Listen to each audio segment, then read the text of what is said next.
తెలుగువారికి రాముడంటే ఎంతిష్టమంటే మాటల్లో చెప్పలేనటువంటిది. రామాయణం వ్యక్తిని సంస్కరించే కథగా, భారతం సంఘాన్ని సంస్కరించే కథగా, అలాగే భాగవతం ఆత్మతత్వాన్ని అందించేటువంటి గొప్ప గ్రంథంగా 'burn all the libraries let there be Ramayana' అని గ్రంథాలయాలన్నింటినీ కూడా ఇచ్చేసినప్పటికీ కూడా రామాయణం జనాల నాలుక పైన ఉంటుందయ్యా. అనుపమ దివ్య విక్రమ సమగ్రుడు అంటే సాటిలేని అద్భుతమైనటువంటి పరాక్రమం కలవాడు. ఉండేది రాముడొక్కడే ఊరక చెడిపోకే మనస అంటూ రాముడేనాయన ఉండేది ఎప్పటికీ కూడా శాశ్వతమైనటువంటి వాడు రాముడే అని చెప్తాడు. నీవే తప్ప ఇతఃపరం మెరుగైనటువంటి అన్యథాశరణం నాస్తి అనేటువంటి తెలుగులో ఒక సామెత ఉంది. కట్టే కొట్టే తెచ్చే అని. ఏం కట్టాడు? వారధిని కట్టాడు. కట్టే కొట్టే ఎవరిని కొట్టాడు? రావణాసురుని కొట్టాడు. తెచ్చే ఎవరు తెచ్చాడు? సీతమ్మను తెచ్చాడు.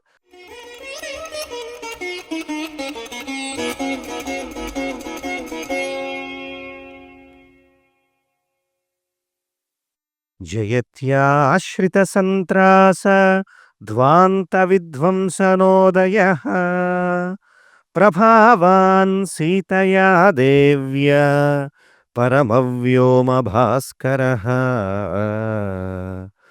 ఆకారత్రయ సంపన్నాం అరవింద నివాసినీ అశేష జగదీశిత్రీం వందే వరదవల్లభాం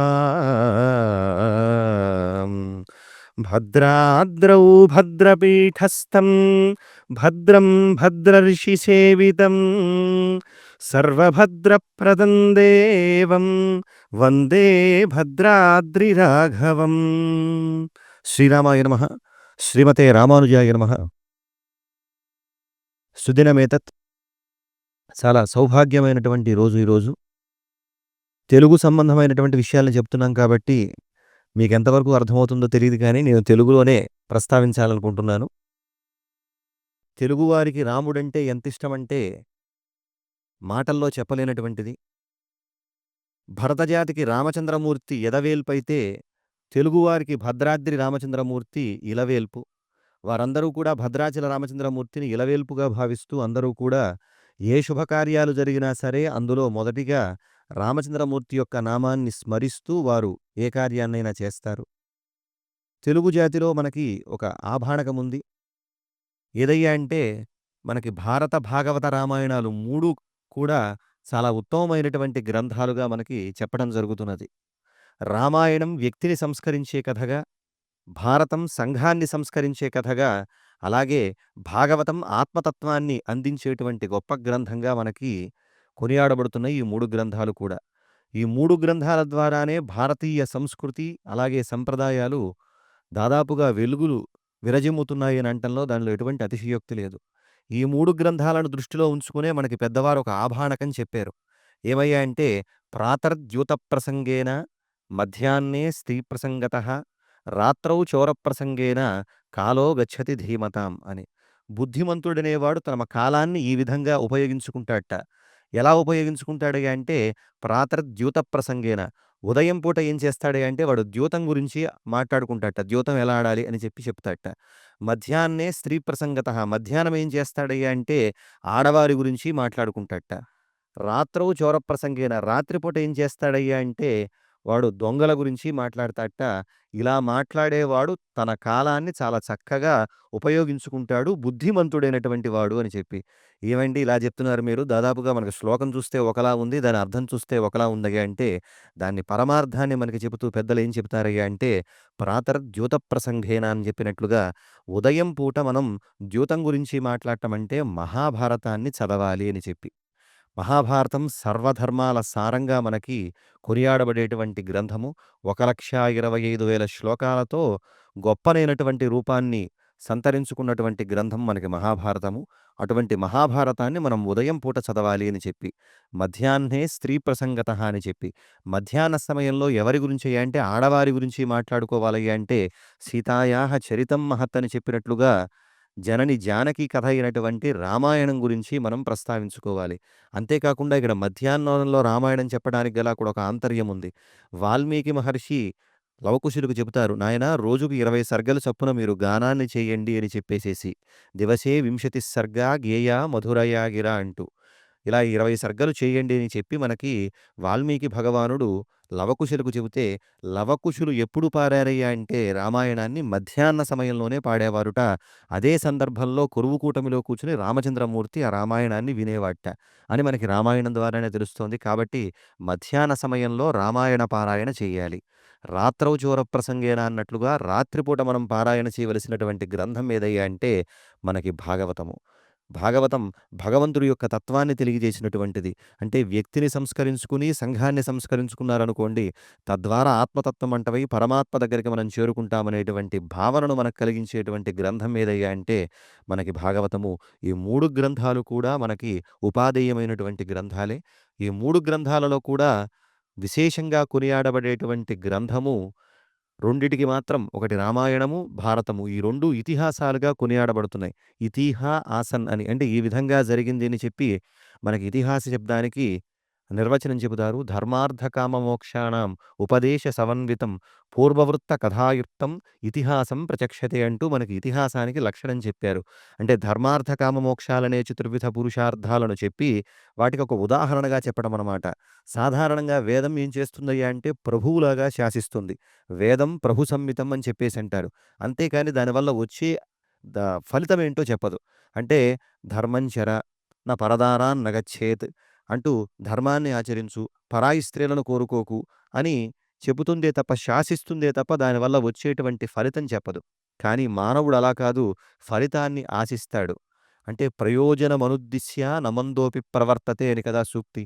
ప్రయోజనం లేకుండా ఎటువంటి పిచ్చివాడు కూడా ఏ పని చేయట. మరి ప్రయోజనం ఆశించేటువంటి మనిషి చేస్తాడా అంటే చేయడు. కాబట్టి ఏదో ఒక కథ చెప్పాలి. అందుకని ధర్మం చెర అనేటువంటి సందర్భంలో నాయనా రాముడిలాగా ధర్మాన్ని ఆచరించినట్లయితే ఉత్తమమైనటువంటి కీర్తిని, ఉత్తమమైనటువంటి గతిని నీవు పొందుతావు అని చెప్పి చెప్పడం జరిగింది. ఆ తరువాత నా పరదారాన్ని గచ్చిదంటే పరాయి స్త్రీని కోరుకోకని స్మృతి చెబుతోంది. ధర్మాన్ని వేదం చెప్పినటువంటి ధర్మాన్ని స్మృతి కూడా చెబుతుంది కాబట్టి, అలా కోరుకుంటే వచ్చే నష్టం ఏమిటయ్యా అంటే రావణాసురుడి చరిత్ర వల్ల చెబుతుంది. మనకి రావణాసురుడు దాదాపుగా మనకి చూచినట్లయితే లోకకంటకుడుగా కనిపెట్టినప్పటికీ కూడా గొప్ప విజ్ఞానవంతుడు.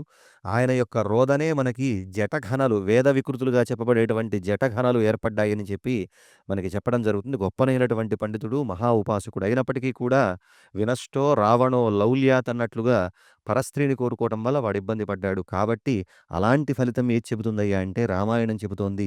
ఇతిహాసంగా కొనియాడబడుతూ ఆదికావ్యంగా కొనియాడబడేటువంటి గ్రంథము రామాయణము. వాల్మీకి భగవానుడు సంస్కృతంలో రామాయణాన్ని అందించిన తరువాత 24,000 శ్లోకాలతో గాయత్రీ మంత్ర సమానంగా 7 కాండలతో మనకి అందించినటువంటి రామాయణం తర్వాత ఎంతోమంది పైన ప్రభావం చూపించింది. భగవానుడైనటువంటి వేదవ్యాసుడు కూడా అష్టాదశ పురాణాలలోనూ, భాగవతం నవమ స్కంధంలోనూ, అలాగే మహాభారతం అరణ్య పర్వంలో కూడా మనకి రామాయణ ప్రస్తావన చేసినట్లుగా మనకు కనిపిస్తోంది.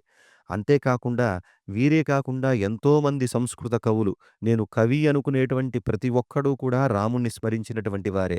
అది మనకి జయదేవుడు చెప్పినట్లుగా నాయనా ఎందుకయ్యా నిన్ను స్మరిస్తున్నాడయ్యా అంటే అది నీ యొక్క దోషమే నాయనా, నీ గుణాల దోషమే అని చెప్పినట్లుగా అందరూ కూడా కవి అనుకునేటువంటి ప్రతి ఒక్కరూ కూడా చేసిన వారే. అంతేకాకుండా త్యాగరాజస్వామి వారంటారు, హుయలుమీర నడలుగల్గు సరసుని సదా కనుల చూచుచు పులకిత శరీరులై ఆనంద పయోధి నిమగ్నులై ముదంబున యశంబునార్జించువారు ఎందరో మహానుభావులంటారట. మనకి నడక, నడత అంటే నడక వల్ల ఏర్పడేది నడత. ఆ రాముడి నడకలో హొయలున్నాయిట. ఆ హొయలు చూచి ఆనందించినటువంటి ప్రతి ఒక్కరూ కూడా దాన్ని కీర్తించకుండా ఉండలేకపోయారట.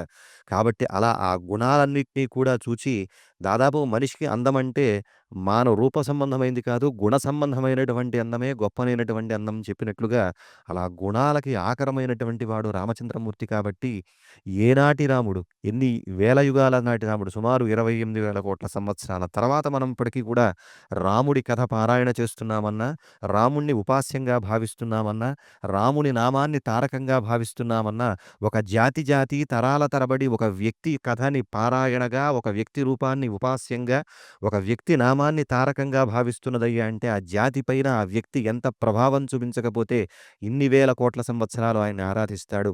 అలా ఆరాధింపబడేటువంటి ఏకైక వ్యక్తి ఎవరయ్యా అంటే రామచంద్రుడే. అందుకనే త్యాగరాజస్వామి వారంటారు, ఉండేది రాముడొక్కడే ఊరక చెడిపోకే మనసా అంటూ రాముడే నాయనా ఉండేది, ఎప్పటికీ కూడా శాశ్వత శాశ్వతమైనటువంటి వాడు రాముడే అని చెప్తాడు.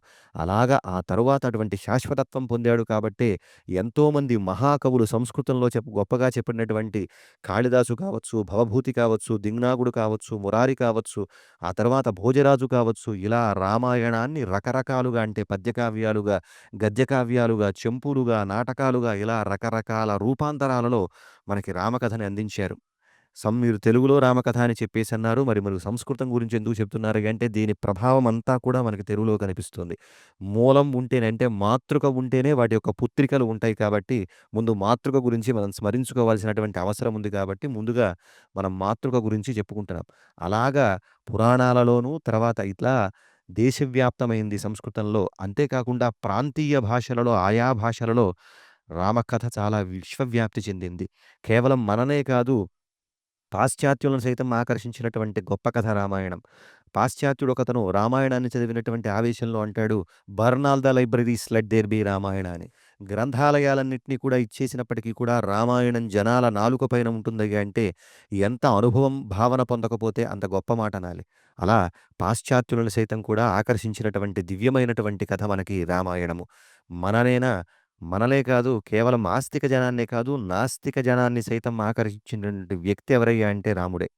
మనకి రాముడి యొక్క గొప్పతనం చెప్పిందెవరు? రామో విగ్రహవాన్ ధర్మః అనేటువంటి మాట చెప్పిందెవరు?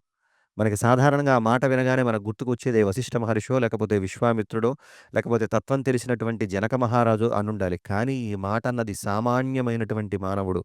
రామో విగ్రహవాన్ ధర్మః సాధుస్సత్య పరాక్రమః రాజా సర్వస్య లోకస్య దేవానామివ వాసవః అనేటువంటి మాట చెప్పినటువంటి వాడు ఎవరయ్యా అంటే రాక్షసుడు. రాక్షసుడు కూడా రామచంద్రమూర్తి యొక్క గుణ సంపదని మెచ్చుకున్నాడయ్యా అంటే ఎంత గొప్ప గుణం కలవాడో. అంతేకాకుండా ఇప్పటికీ కూడా శ్రీ వైష్ణవ ఆలయాలలో ఉదయం పూట సేవాకాలం సందర్భంలో చెబుతారు. తరుణౌ రూపసంపన్నౌ సుకుమారౌ మహాబలౌ అంటూ అది చెప్పినటువంటి వ్యక్తి కూడా ఎవరయ్యా అంటే మనకి చెప్పేది తాటక చెబుతుందది. ఆ మాట శూర్పణఖ చెబుతోంది. ఆ శూర్పణఖ చెప్పినటువంటి మాటలే నేటికి కూడా మనకి గొప్పనైనటువంటి బాటలుగా ఉన్నాయి అంటే ఎంత ప్రభావం మనకి వారిపైన కూడా చూపించింది. అయితే మనకి వేద ప్రామాణ్యాన్ని అంగీకరించేటువంటి వారిని ఆస్తికులని, వేద ప్రామాణ్యాన్ని నాస్తికో వేదనిందకః అని వేద ప్రామాణ్యాన్ని అంగీకరించినటువంటి వారిని నాస్తికులు అంటారు అని చెప్పి మనకి చెబుతున్నారు పెద్దలు. అలాగా నాస్తికులుగా చెప్పబడేటువంటి వారిలో బౌద్ధులు కూడా ఒకరు. వేద ప్రామాణ్యాన్ని అంగీకరించరు. అటువంటి బౌద్ధులు కూడా తమకు సంబంధించినటువంటి జాతక కథలు అనేటువంటి కథలలో రామచంద్రమూర్తిని గొప్ప విరాగిగా, వైరాగ్య సంపన్నుడిగా, ఉత్తమమైనటువంటి ప్రభువుగా చెప్పారయ్యా అంటే నాస్తికులు కూడా మెచ్చుకునేటువంటి గొప్ప గుణం కలవాడెవరయ్యా అంటే రామచంద్రమూర్తే.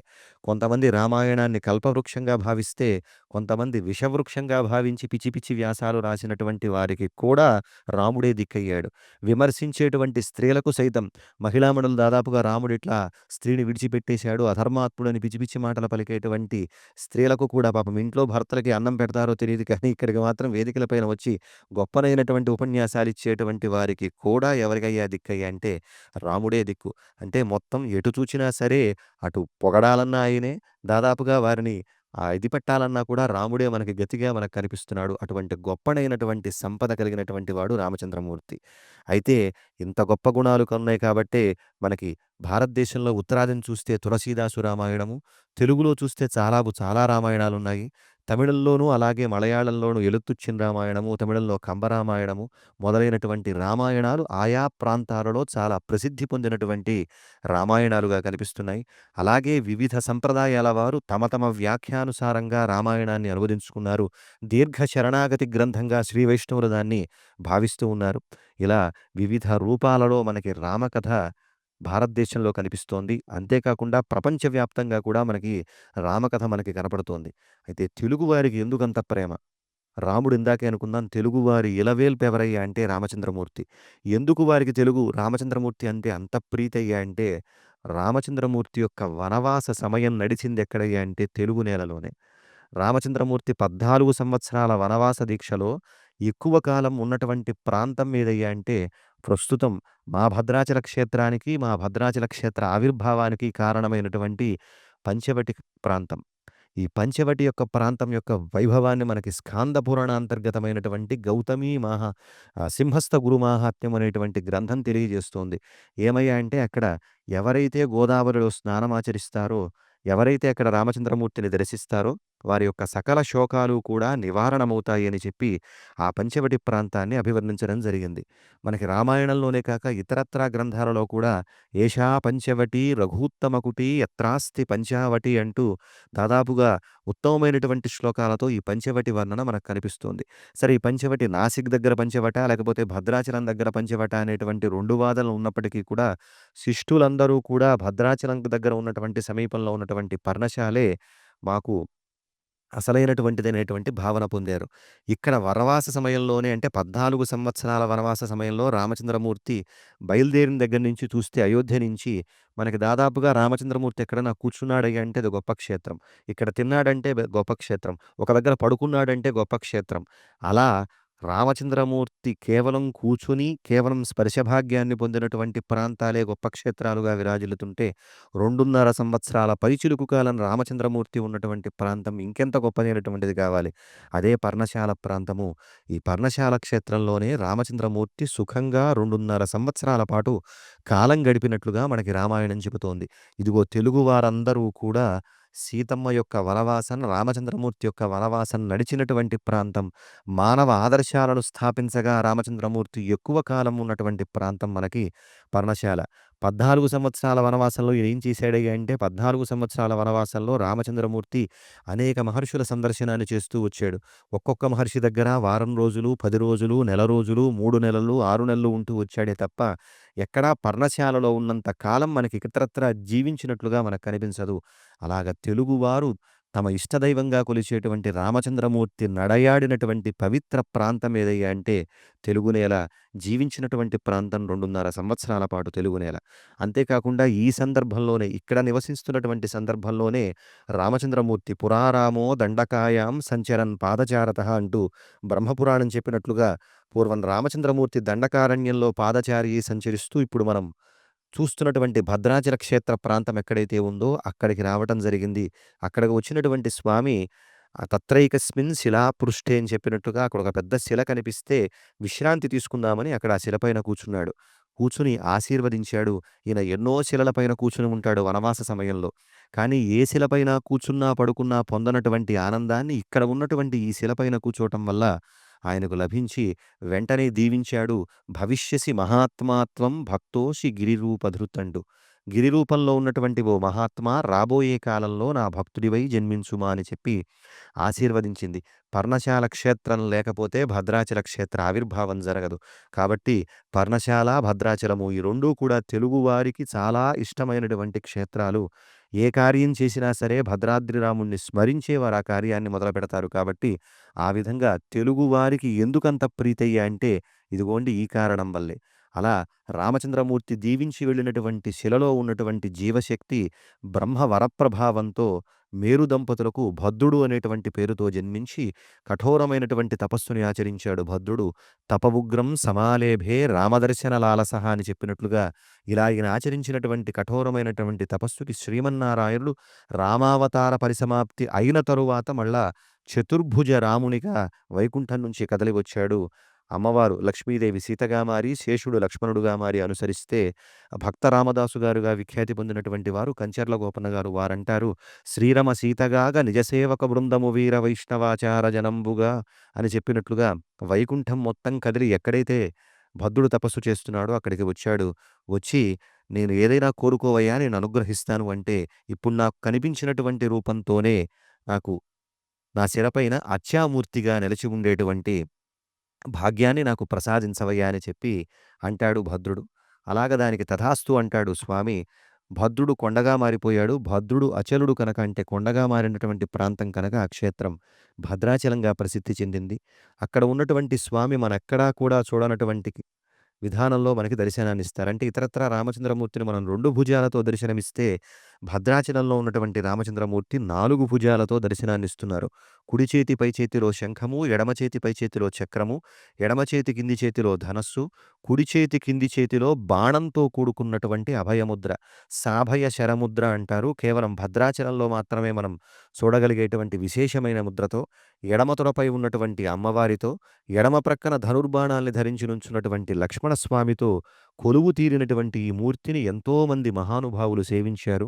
ముందుగా నారద మహర్షి, ఆ తరువాత పన్నిద్దరాళ్వారులో ఒకరైనటువంటి శ్రీ తిరుమంగయాళ్వారులు, అలా ఎంతోమంది మహానుభావులు శంకరాచార్య స్వామివారు, ఆ తరువాత భక్త రామదాసు గారు, తర్వాత తూము లక్ష్మీనరసింహదాసు గారు, త్యాగరాజస్వామి, ఇలా ఎంతోమంది మహనీయుల చేత కీర్తించబడినటువంటి, సేవించబడినటువంటి రాముడు భద్రాచల రాముడు.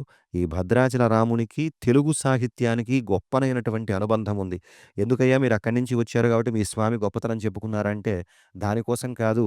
అలా అసలు తెలుగువారికి అంత ప్రీతి కలగాలంటే మూలం చెప్పుకోవాలి కాబట్టి అదిగోండి అలా మూల కేంద్రంగా చూచినట్లయితే వనవాస సమయము, ఈ భద్రాచల క్షేత్రము 2 కూడా తెలుగువారికి ఎంతో ప్రీతికరమైనటువంటి క్షేత్రాలుగా మనకు కనిపిస్తున్నాయి. తెలుగువారు ఏ పని చేసినా సరే అందులో రామ అనేటువంటి నామాన్ని స్మరిస్తూ రాస్తారు. పూర్వం ఉత్తరాలు రాసుకునేవారు, లెటర్లు రాస్తూ శ్రీరామ రక్ష అనేటువంటి దాన్నే రాసేవారు. ప్రస్తుతం ఇప్పుడు ఆ సంస్కృతి పోయింది కాబట్టి వాట్సాప్ సంస్కృతి వచ్చేసింది కాబట్టి అందరూ కూడా వాట్సాప్‌లోనే ఉన్నారు. కానీ పూర్వపు రోజుల్లో అందరూ కూడా శ్రీరామ అని రాసేవారు. అంతేకాకుండా నెలవారీ సరుకులు వెచ్చాలు అని చెప్పేసి అంటారు మనకి. ఆ వెచ్చాలు తెచ్చుకునేటువంటి సందర్భంలో పప్పు, ఉప్పు, కారం ఇవన్నీ రాసేటటువంటప్పుడు కూడా ఆడవారు కూడా పైన శ్రీరామ అని చెప్పి రాసే ఆ పద్దును రాసేవారు.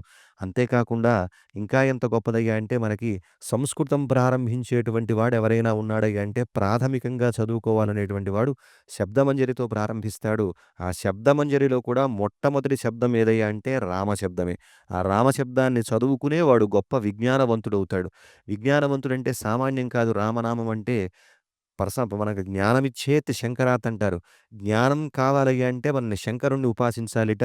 మనకి మోక్షం కావాలంటే మోక్షమిచ్చేత్ జనార్దనాత్, శ్రియమిచ్చేత్ హుతాశనాత్, ఆరోగ్యమిచ్చేత్ భాస్కరాత్ అని చెప్పినట్లుగా జ్ఞానం కావాలంటే శివుణ్ణి ఉపాసించాలిట. అటువంటి శివుడు ఒక మాట అంటాడు పార్వతితో. ఏమనగా అంటే యస్య నామ ప్రభావేన సర్వజ్ఞోహం వరాననే. ఓ వరాననే ఓ పార్వతి నన్నందరూ సర్వజ్ఞునిగా అంటున్నారు కదా! దానికి కారణమేంటో తెలుసా అయ్యా అంటే రామనామ స్మరణ వల్లే నాకు ఆ సర్వజ్ఞత్వం వచ్చింది అని జ్ఞానప్రదుడైనటువంటి శివునికి కూడా జ్ఞానాన్ని ప్రసాదించేటువంటి దివ్యమైనటువంటి నామం మనకి రామనామం. అటువంటి రామనామాన్ని స్మరిస్తూనే ఉంటారు. చిన్నపిల్లలు ఆడవాళ్ళు గనక తల్లులు పిల్లలకి స్నానం చేయించిన తర్వాత ఏం చేస్తారయ్యా అంటే నూరేళ్ల ఆయుష్షు అంటూ శ్రీరామ రక్ష నూరేళ్ల ఆయుష్షు అంటూ పిల్లవాళ్ళని దీవిస్తూ స్నానాన్ని చేయిస్తారు. అలా ప్రతి కార్యంలోనూ కూడా రాముణ్ణి స్మరిస్తూ ఉంటారు తెలుగువారు. కాబట్టి అటువంటి తెలుగువారికి ఎంతో ప్రీతికరమైనటువంటిది రామాయణము. తెలుగువారికి మాత్రమే సొంతంగా చెప్పుకునేటువంటి పద్యాలు. ఈ పద్యాలలో మనకి రామకథ కనిపిస్తుంది. అంతేనా? కేవలం ఇవే కాదు, హరికథలు అని చెప్పేసి మనకి తెలుగునాట చాలా ప్రసిద్ధి పొందినటువంటి సంగీతము, సాహిత్యము సమ్మిళితంగా సాగేటువంటి గొప్ప ప్రక్రియ హరికథ. భగవంతుడి గుణగానాన్ని చేసేటువంటి ప్రక్రియ, ఆ ప్రక్రియ అటువంటి హరికథల్లోనూ మనకు కనిపిస్తుంది. యక్షగానాలు, యక్షగానాలు అని చెప్పేసి అంటారు. ఆ యక్షగానాల్లోను. అలాగే దాని తర్వాత బుర్ర కథలు అని చెప్పేసేసి తందానా, దేవతందానా అంటూ ఒకతను పాడుతూ ఉంటే దానికి వెనకాల అతను పక్కనున్నటువంటి అతను సపోర్ట్ చేస్తూ ఏం చేస్తాడు అంటే ఆ మాటని చెబుతాడు. వీటిని బుర్ర కథలు అని చెప్తాడు. అలాగా కేవలం తెలుగువారి ప్రక్రియలలో మాత్రమే ఉండేటువంటివి ఇవి. అంతేకాకుండా రామవృక్షం అని చెప్పేసి ఒక వృక్షాన్ని పెడతారు. చెట్టు పెట్టుకుని దాని తర్వాత చుట్టూ చిడతలు పట్టుకొని అక్కడంతా రామకథని భజన చేస్తూ పాడతారు.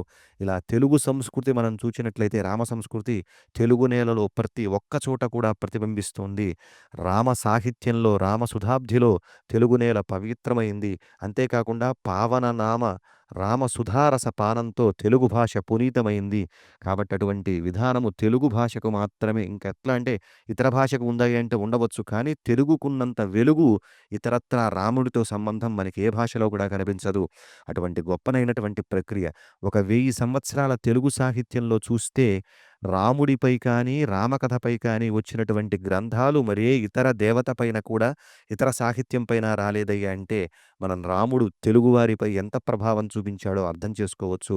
అలా మొట్టమొదటిగా మనకి తెలుగులో వెలుగొందినటువంటి రామాయణము రంగనాథ రామాయణము అని చెప్పి పేరు. ఈ రంగనాథ రామాయణం మనకి ద్విపద రామాయణము. ద్విపద అంటే 2 పదాలు, 2 పాదాలు కలిగినటువంటిది అని. సాధారణంగా మనకి సంస్కృతంలో సులభమైనటువంటి వృత్తం ఏదయ్యా అంటే అనుష్టుప్ వృత్తం. 4 పాదాలు కలిగినటువంటి వృత్తము. తపస్వాధ్యాయ నిరతం తపస్వి వాగ్విదాంబరం అనేటువంటిది మనకి ఏదయ్యా అంటే అనుష్టుప్ వృత్తం. దాదాపుగా మొదటి శ్లోకం మనకి ఏదయ్యా అంటే రామాయణంలో మొదటి శ్లోకం, తొలి శ్లోకం కావ్యంలో మానిషాద ప్రతిష్ఠాం అని చెప్పేసి చెబుతాం. అయితే ఇది అనుష్టుప్ సంబంధమైనటువంటి ఛందస్సు కాదు. వైదిక ప్రక్రియకి చెందినటువంటి ఛందస్సు. దాదాపు అందరూ అనుష్టుప్ అనుకుంటారు కానీ, మానిషాద ప్రతిష్ఠాం అనేటువంటిది అనుష్టుపు సంబంధమైనటువంటి ఛందస్సు కాకుండా, వైదికమైనటువంటి ఛందస్సులో ఉన్నటువంటి ఛందో విధానానికి చెందినటువంటి శ్లోకము.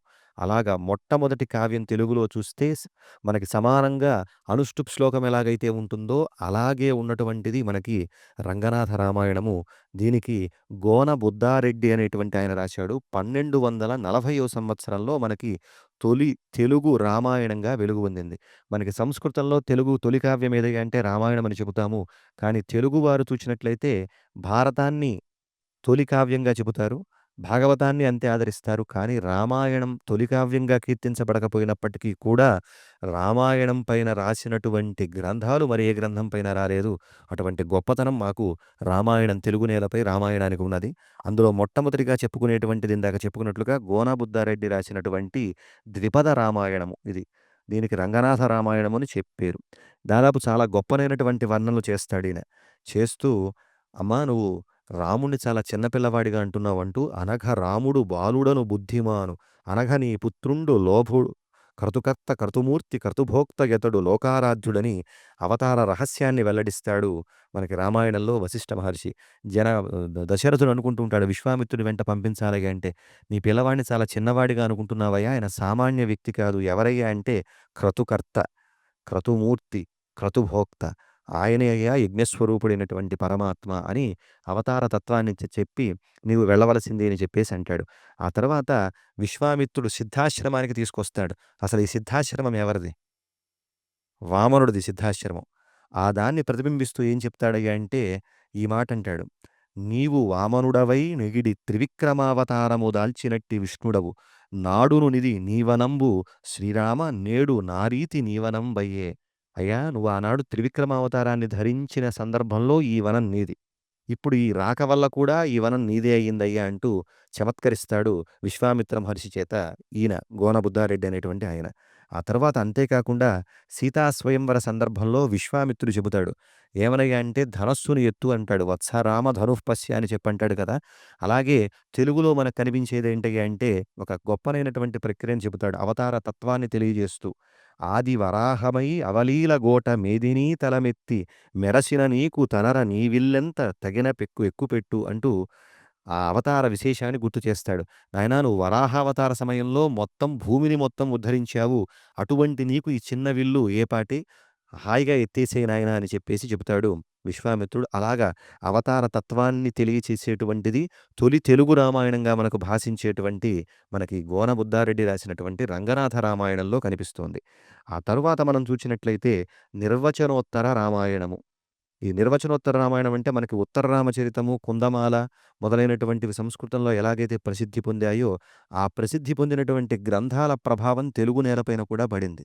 అలా తొలి తెలుగు ఉత్తర రామాయణాన్ని రాసినటువంటిది ఎవరయ్యా అంటే తిక్కన్న సోమయాజి.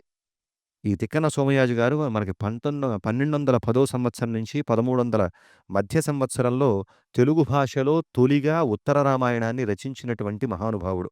అలా ఆయన చెబుతూ చాలా గొప్పనైనటువంటి మాటని చెబుతాడు. సాధారణంగా రామచంద్రమూర్తికి తెలిసినటువంటి ధర్మ సూక్ష్మ జ్ఞానం ఇంకెవరికీ లేదు. అంటే ఒక వ్యక్తి అనేక ధర్మాలను ఆచరించాల్సొస్తుంది. అలా ఆచరించేటువంటి సందర్భంలో ఒకదానితో ఒకటి విభేదిస్తూ ఉంటాయి. అలా విభేదించినటువంటి సమయంలో దేనికి ఎంత ప్రాధాన్యం ఇవ్వాలో రాముడికి తెలిసినట్లుగా మరి ఏ వ్యక్తికి కూడా తెలియదు. అటువంటి సందర్భాన్నే ఇక్కడ ఈయన చెబుతాడు. ఎలాగయ్యా అంటే ఒక పక్కన పాలన, ఒకవైపు ప్రీతి. దాన్ని ఒక పద్యంలో చెబుతారు ఇలా తిక్కన గారు. కరుణాతిశయంబును ప్రజా పరిపాలన రీతియు పెనుగువడి యుల్లములో విరిగిన నిశ్చయమునకున్ జొరజాలక తలకు పాల సుండును పోలిన్ అంటూ శ్రీరాముడు అడుగడుగునా పాలకు తన వైయక్తమైనటువంటి మృదు స్వభావానికి అనేక మార్లు ఘర్షణ పడుతూనే ఉంటాడు. ఇది ధర్మపాలన సందర్భంలో ప్రతి ఒక్క రాజు కూడా ఎదుర్కొనేటువంటి సమస్యే. అటువంటి నిర్ణయాలు తీసుకోవాల్సినటువంటి సందర్భంలో రాముడు చూపినటువంటి ప్రజ్ఞ మరి ఏ ఒక్కరూ కూడా చూపించలేదని చెప్పేసంటాడు.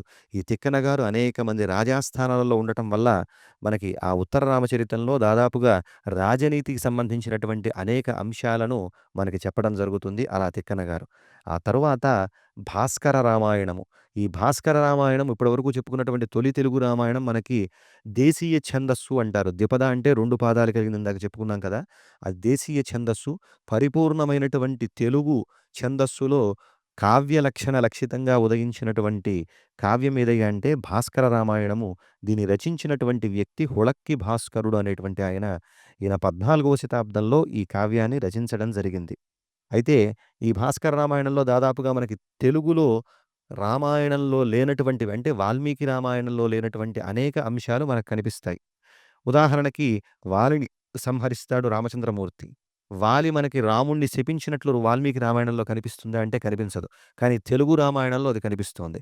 అదుగోండి అటువంటి ఒక పద్యాన్ని ఈయన అభివర్ణిస్తాడు. ఎలాగయ్యా అంటే నరవర ఇట్లు కారణము నాపతి జంపితిగాన ఈవు బంధుర భుజశక్తి మహిజదోకొని వచ్చిన సీత నీకడంజిరతరకాల వింపుగ వసింపక నీ పతి దుఃఖబాటుతో నెరయుచునుండు భూమి జొరనిమ్మున్ శపించెన్ కిన్నుతోన్ అని.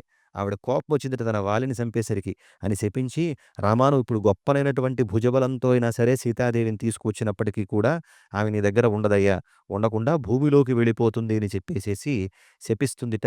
ఎవరయ్యా అంటే తారరాముణ్ణి. అటువంటి కల్పనలు కూడా మనకి తెలుగు రామాయణాల్లో కనిపిస్తాయి. ఆ విధంగా గొప్పనైనటువంటి కల్పనగా ఇది చెబుతారు. ఆ తర్వాత మొల్ల రామాయణము. మొల్ల రామాయణం చూస్తే తెలుగు కవయిత్రిగా మనకి కనిపించేటువంటి కవయిత్రి. మొదటిగా రామాయణాన్ని రాసినటువంటి ఎవరయ్యా అంటే మొల్ల అని చెప్పేసంటారు. ఈవిడ రామాయణాన్ని రచించింది దాదాపుగా ఇంత మిగతా కవులందరూ చూస్తే చాలా పెద్దగా వందల పద్యాలతో రాశారు. వేల పద్యాలతో రాశారు. కానీ ఈవిడ మాత్రం కేవలం 845 పద్య గద్యాలతో గొప్పనైనటువంటి రామాయణాన్ని రచించింది.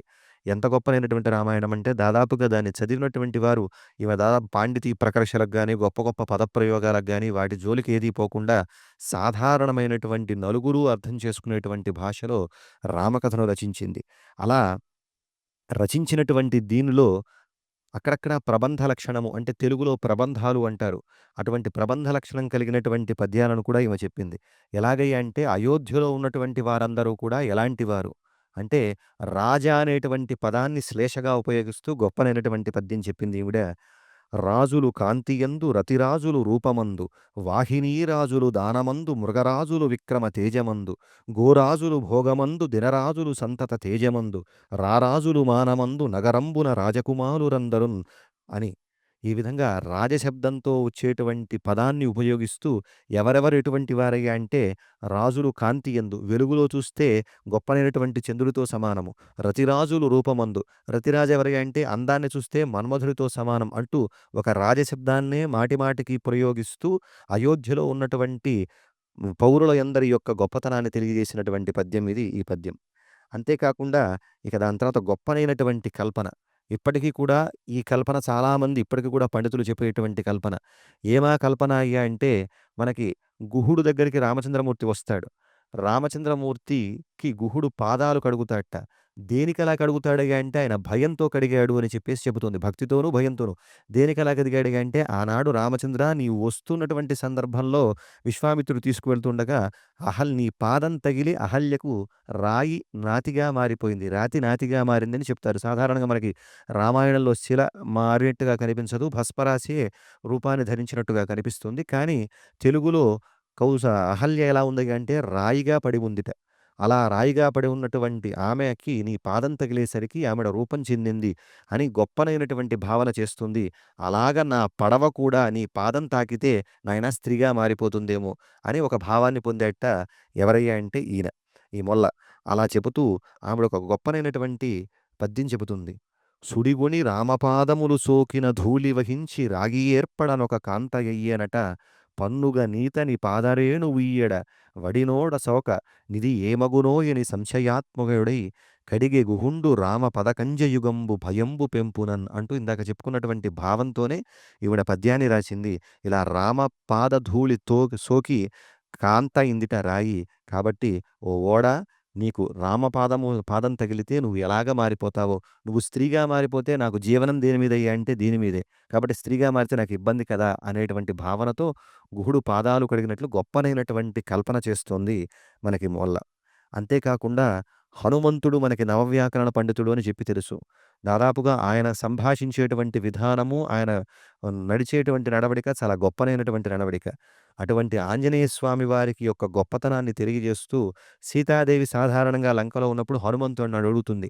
రాముడి యొక్క రూపురేఖా విలాసాలను చెప్పవలసింది, అలాగే లక్ష్మణస్వామి కూడా చెప్పవలసింది అని చెప్పి. అలా చెప్పేటువంటి పద్యం ఈమె రాసిన పద్యం, మొల్లగారు రాసినటువంటి పద్యం చాలా గొప్పనైనటువంటిది.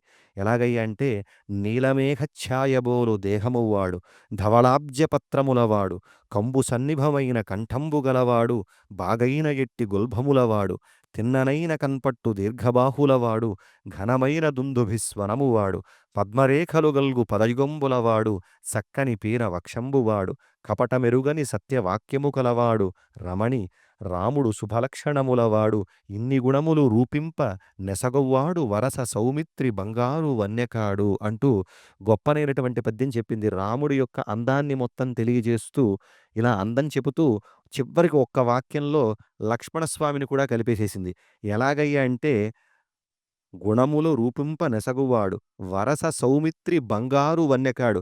అమ్మా, ఇద్దరికి రూపాలు చూస్తే గుణగణాలిద్దరికీ కూడా సమానంగానే ఉంటాయి, రాముడికి లక్ష్మణుడికి.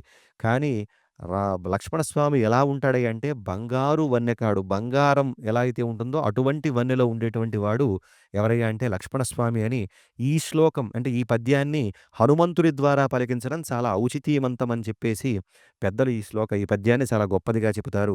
అలాగా మొల్ల మనకి అందించింది. ఆ తరువాత మనం చూసినట్లయితే రాఘవ పాండవీయము.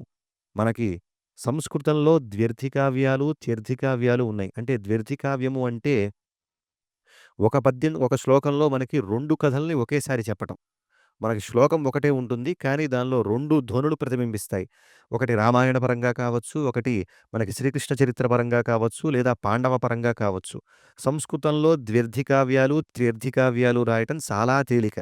కానీ తెలుగులో చాలా కష్టం. అటువంటి దాన్ని చాలా ఇష్టంగా చేసినటువంటి మహానుభావుడెవరయ్యా అంటే మనకి ఈయన చూచినట్లయితే మనకి ఆయన వచ్చేసేసి చాలా గొప్పనైనటువంటి దాన్ని అందించాడు. తొలిగా తెలుగులో పింగళి సూరణ అనేటువంటి మహానుభావుడు 16వ శతాబ్దానికి చెందినటువంటి వాడు ద్వ్యర్థి కావ్యము. అంటే ఇందాక మనం చెప్పుకున్నాం, ద్వ్యర్థి అంటే 2 కథలను ఒకసారే చెప్పడం. అంటే శ్లేష ప్రధానమైనటువంటి కావ్యాలుగా వీటిని గుర్తింపబడ్డాయి.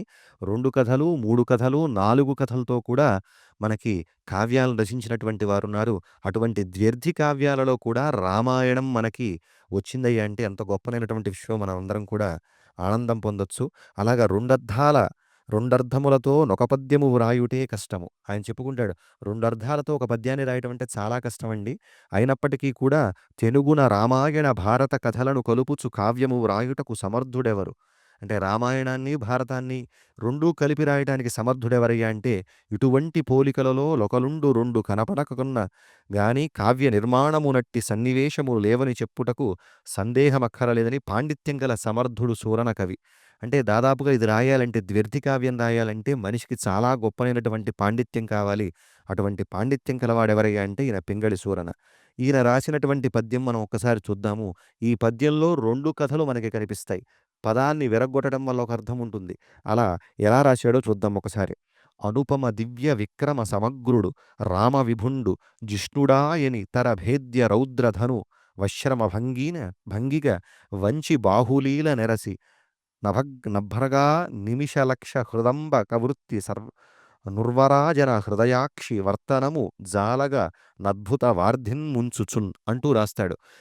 ఈ ఒక్క పద్యంలో మనకి 2 కథలు కనిపిస్తాయి.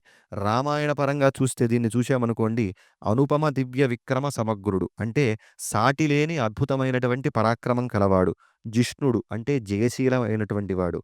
రామవిభుడు శ్రీరామచంద్రుడు. అనితర భేద్య అంటే ఇతరులకు ఎవరకు కూడా ఎక్కుపెట్ట శక్యం కానిది. రౌద్రధనువు అంటే రుద్ర సంబంధమైనటువంటి ధనస్సు శివధనస్సు. ఆశ్రమ భంగిగా అనాయాసంగా విరిచినట్టు.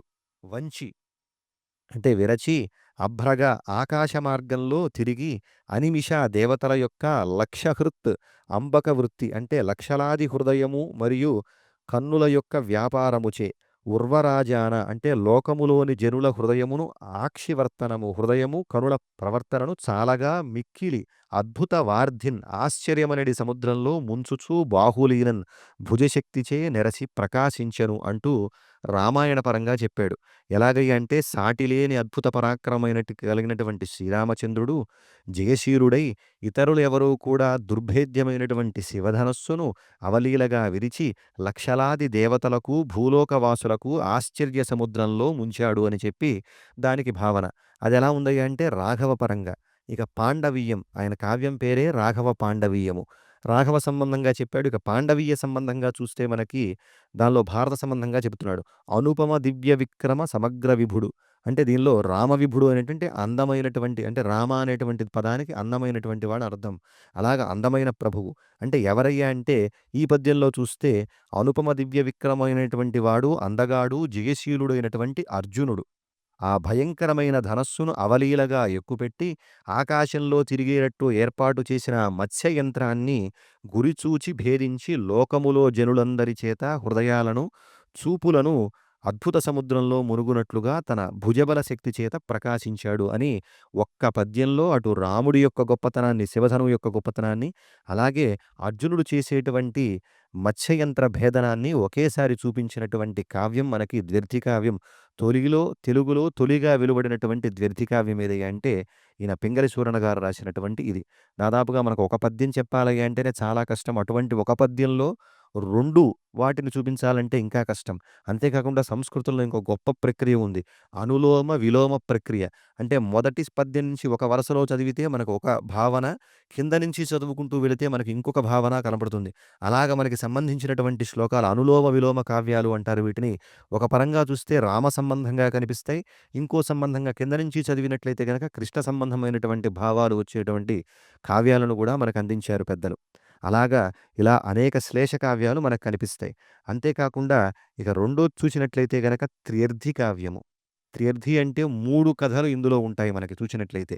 సరే అందులో 3 కథలు చూసినట్లయితే దానిలో ఒక పద్యం ఎలా ఉందయ్యా అంటే శ్రీలకిరువు బహుళ శితభాను కులులకు నాటపట్టు సజ్జనాత్స్పదంబు మహినయోధ్య కాంతి మధురసాజ్వల నాగపురి ధనర్సు నవ్యలీల అనేటువంటి ఒక పద్యంలో స్త్రీలకు ప్లస్ ఇరువు అంటే సంపదలకు స్థానము బహుళ ప్లస్ సీత ప్లస్ భాను ప్లస్ కులలకున్ ప్లస్ ఆటపట్టు అంటే పలువురు చంద్రవంశరాజులకు ఉనికి పట్టు సజ్జన ఆస్పదంబు సజ్జనులకు చోటు మహిన్ భూలోకములో కాంతిన్ తేజమును అయోధ్య జయింప నలవికానిది సాల ఉజ్వల ప్రాకారములచే శోభావంతమైనది మధుర నాగపురి మధుర అనేటువంటి పట్టణము నవ్యలీల నూతన విలాసముతో తనర్చు ఒప్పును అనేటువంటి విధానంలో దీనిలో రాముడి పరంగాను అలాగే కృష్ణుడి పరంగాను పాండవ పరంగాను కూడా మనకి ఈ కావ్యంలో కనిపిస్తోంది. ఇలా త్రిర్థి కావ్యంగా మనకి రామాయణం కనపడుతోంది. అంటే 3 విధానాలలో అంటే 3 కథలు ఒక దాంట్లోనే ఉంటాయి. అలాగే దాని తర్వాత 4 కథలతో వచ్చినటువంటివి, 5 కథలతో వచ్చినటువంటి కావ్యాలు కూడా మనకి తెలుగులో కనిపిస్తాయి. అలా గొప్పనైనటువంటి ప్రక్రియ అంటే రామకథ ఎన్నెన్ని రూపాంతరాలు చెందిందో తెలుగులో మనం చూసినట్లయితే ఆశ్చర్యపోవచ్చు. ఇన్ని వీటిల్లో ఉంది.